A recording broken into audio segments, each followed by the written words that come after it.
न कि उनकी बात हमें सुनने की जरूरत नहीं, उनकी तो हम सुनते सुनते 75 वर्ष हमें बीत गए। वर्तमान में चाहे बीजेपी की सरकार हो चाहे अन्य लोगों की सरकार हो, लेकिन रही बात यह है कि हमें 75 वर्ष में हमारी बात किसी ने नहीं किया। अगर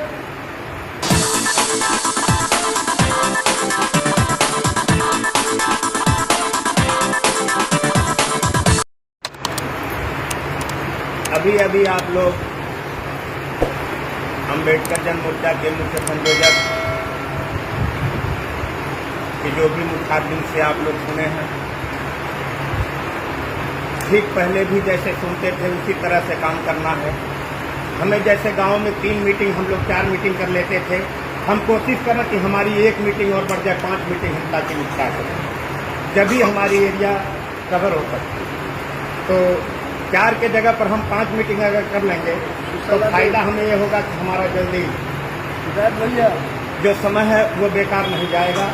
और हम समय को लेकर के, क्योंकि अब हमें 1 महीने का समय केवल समय है, 1 महीने के बाद हम लोग के पास समय है नहीं, फिर डायरेक्ट एकदम 10 तारीख ही दिखाई देगा। तो इसलिए हम लोग को इस तरह से करना है कि ताकि जैसे हमारे साहब ने एसएसपी के यहाँ जो लिखित कराया था वो 250 आदमी की केवल रैली में बात हुई थी, और पेपर पर लिखित भी हुआ था कि 250 से ज्यादा नहीं, लेकिन हमारी लाखों के ऊपर की संख्या थी। क्योंकि हम पुराने आरटीओ ऑफिस से लेकर और कमिश्नर कार्यालय तक हमारी लाइनें नहीं खत्म। ठीक आज वहां हमें नहीं जाना है, कहां? जहां हम पुराने RTO office Gokul marriage house से आए थे, आज हमें डायरेक्ट इसी कार्यालय पर जुटना है, ताकि 30 से 40 हजार उस परिसर में केवल आदमी की जगह हो सकती है, बहुत ज्यादा अगर हम लोग कोशिश करेंगे तो 40,000 अगर हम परिसर में अंदर बाहर लेकर के घुस करके बैठ लेते हैं तो बाहर भी हमें कम से कम 60% होना चाहिए, ताकि रोड पर दिखाई दे। तो हमें 1 लाख का टारगेट नहीं, हमें लगभग 2 लाख के ऊपर का टारगेट रखना है।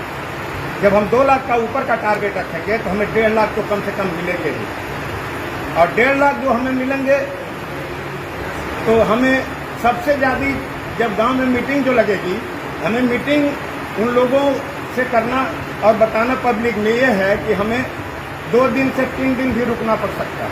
हमें 8 और 10 दिन की नाम और बात किसी से करना नहीं, हमें 2 से 3 दिन की बात रखनी है कि अगर नहीं हमारी बात सरकार मानती है, अगर हमारा अधिकारी बात नहीं मानता है तो हम 2 दिन 3 दिन 4 दिन भी धरना पर बैठ सकते हैं। उसकी व्यवस्था अम्बेडकर जन मोर्चा द्वारा की जाएगी। घबराना, किसी प्रकार की कोई दिक्कत नहीं होगी। हर दिक्कत से और हर परेशानी से लड़ने में हम सक्षम भी हैं, ऐसी बात नहीं है कि नहीं है, कि हमारी बात नहीं कोई मानेगा या हमारा बात कोई नहीं सुनेगा, सभी लोग सुनेंगे। रही बात यह है कि हम पहले जैसे सख्त और शाश्वत और मजबूत जैसे होकर के हम सारा मिशन पूरा करते चले आए हैं। लास्ट हमारा डेरा डालो घेरा डालो जो रैली है, हमें इसको इस तरीके से लड़ना है कि हमें हर तरह से किसी भी स्तर पर अपनी बात मनवाना है। हमें किसी भी स्तर पर अपनी बात केवल मनवाना है, न कि उनकी बात हमें सुनने की जरूरत नहीं, उनकी तो हम सुनते सुनते 75 वर्ष हमें बीत गए।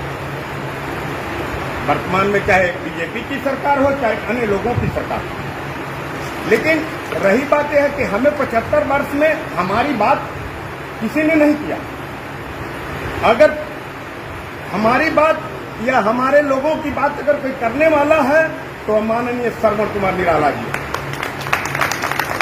आज आप लोग को जो सम्मान मिल रहा है और जो इस देश में जो अम्बेडकर जन मोर्चा की जगह जगह जुबान पर बातें जो चल रही हैं, बस आज जो हमें सम्मान मिला है, हमें जो खड़ा होने का जो अधिकार मिला है, तो माननीय श्रवण कुमार निराला जी से हम उनके बहुत ही आभारी हैं।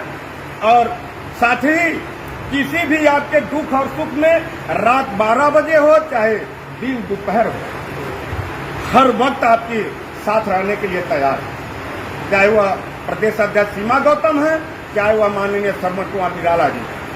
आपके कंधे से कंधा मिलाकर के चलने वाला कोई व्यक्ति अगर पूर्वांचल में है, अगर उत्तर प्रदेश में, तो केवल श्रमण कुमार निराला। इस पर आप ध्यान रखें और हर मुद्दे पर और हर जगह आपकी हर बात सुनने के लिए तैयार हैं। और हम यही कहेंगे कि मीटिंग बस अभी एक और हम लोगों को मिलेगी, जो 1 तारीख को, 1 अक्टूबर को जो हमें मीटिंग मिलेगी। बीच में हमारा कोई मीटिंग नहीं है। हमें प्रदेश अध्यक्ष की जो मीटिंगें लगा रखी हैं पिछले महीने की,